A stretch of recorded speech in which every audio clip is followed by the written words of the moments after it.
Hey guys, today's Reddit stories are of pure karmic justice. Ex-girlfriend was a scammer, so I put her in the slammer. Bippity boppity boo, I destroyed her family too. Post by a jockboy. Around the time that I got my first full-time job and finished college, I decided I was ready to venture out and start dating. I'd heard about this amazing app, a little thing called Tinder, so I decided to give it a shot. After about a week, I finally matched with a woman we'll call Talia. Talia lived in a different city than I did, but the day we matched, she said she was visiting a cousin. We messaged through the app, and after verifying that she was real through Facebook and Instagram, we exchanged phone numbers. She said she was employed full-time, had an apartment, her own car, and was somehow still single. We talked for about 2 weeks on the phone, always at night after my shift at work, before we finally had a chance to meet when our schedules matched up.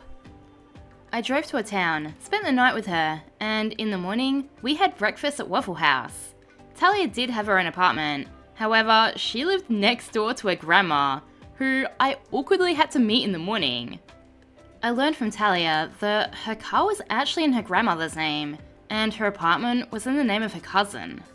She showed me family portraits with her cousin, talked about her abusive ex, and even showed me how her laundry room was embarrassingly infested with flies and roaches. We officially changed our social media to dating that day.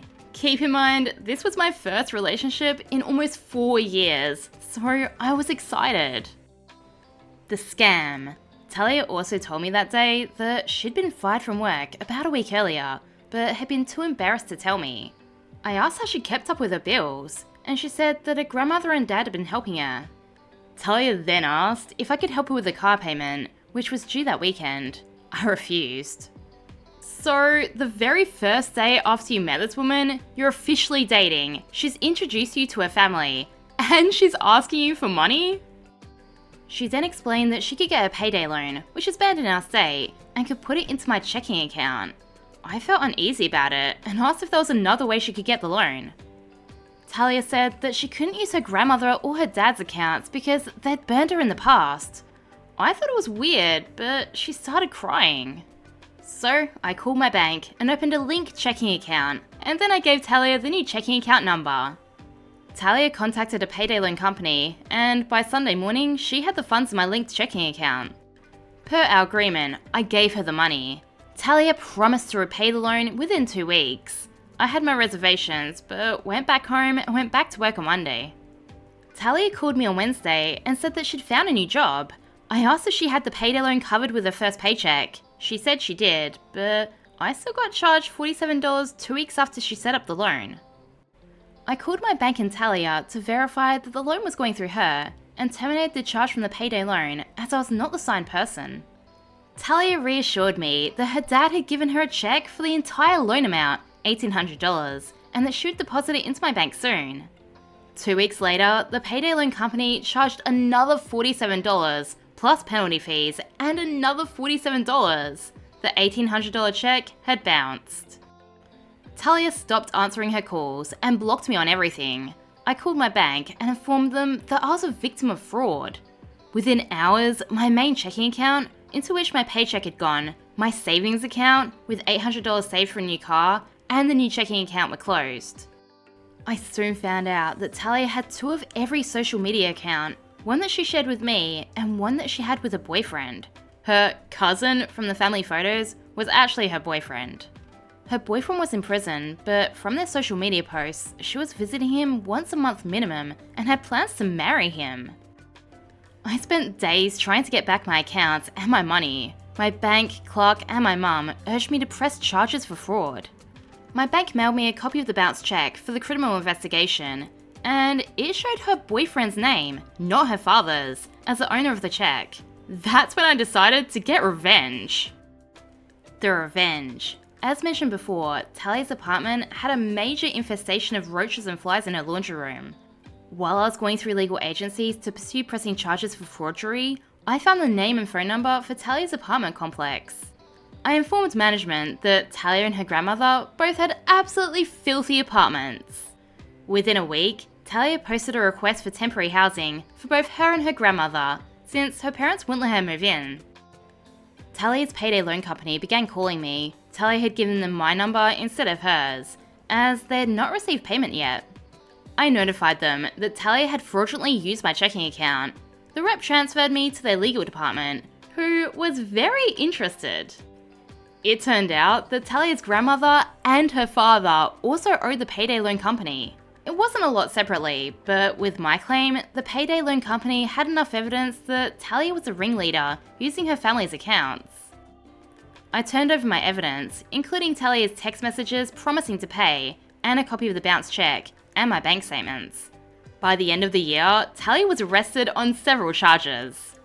Her grandmother and father were also arrested, but took pleas in exchange for turning over evidence on her. I didn't have to testify at the trial, but I kept informed. Talia went to prison for multiple counts and will serve more than a decade behind bars. Too long didn't read. My ex-girlfriend was a piece of scum. She took and left me without a crumb. I got her and her grandma evicted. No jury acquitted. Hope she's in prison having fun. They hooked up like once. My dude, hiring a sex worker would have been a lot cheaper and easier, just saying. Am I the a-hole for telling my sister that she doesn't deserve our mum's attention and sympathy after finding out that a fiancé cheated? Post by throwaway. I, 26 female, have a younger sister Bayla, 23 female, and we've had a tense relationship for the past 10 years. Back when I was 6 and she was 3, our dad cheated on our mum, which destroyed the family. My mum was working hard in med school while also trying to parent us. My dad was the type of man who was resentful that my mum had the audacity to find a way to continue school instead of dropping out and being a wife to him. Instead of talking to my mum, he became passive-aggressive and would try to sabotage her goals. He even eventually started an affair with my now stepmom, Judy. My mum found out by catching them in her bed. Bayla and I were really young, so my mum decided to not tell us the truth. And Judy used that to get into our good graces. Your mum sounds like a friggin' saint. I was always polite, but distant. Bayla, on the other hand, was young enough for it to work, and it wasn't long until she started calling Judy mum, which really ticked off my mum. But Judy and my dad loved it. I found out the truth when I was 10, and became a lot more cold and angry whenever I had to go to my dad's place.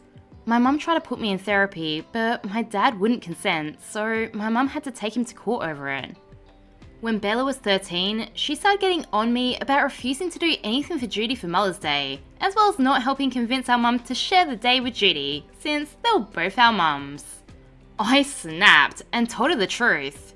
She didn't believe it at first, but when Judy's brother confirmed it, she did sulk about it for about a week, but then went right back to being all loving towards Judy.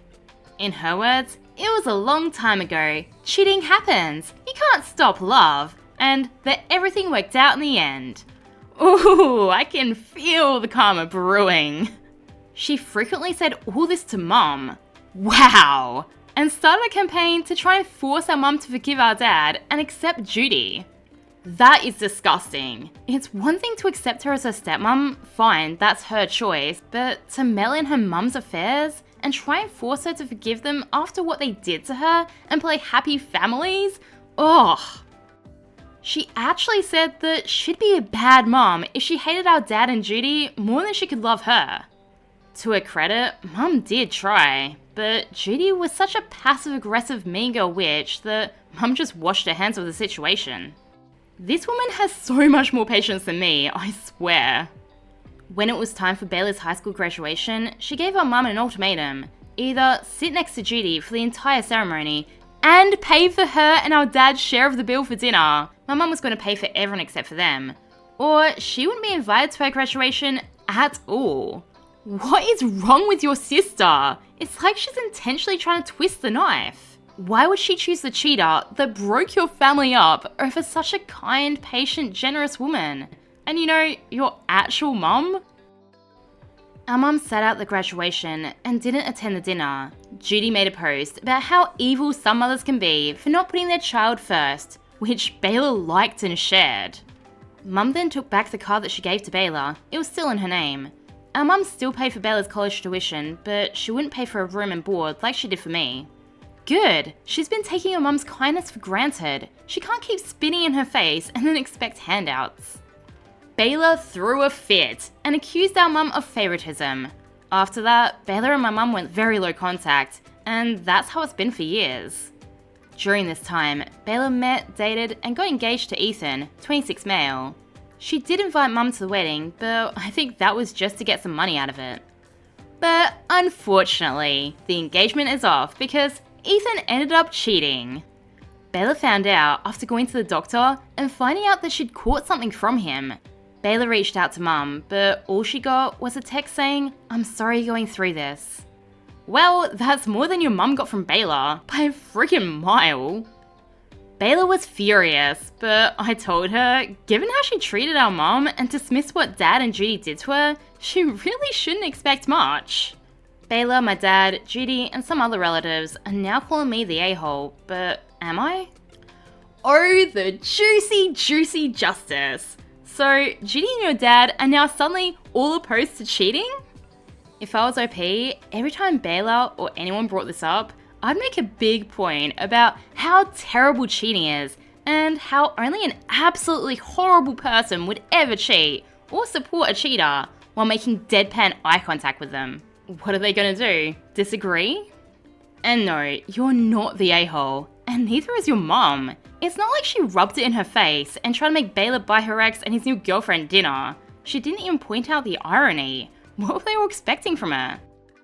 Thanks for watching. If you enjoyed the stories, please like and subscribe, and have a great rest of your day.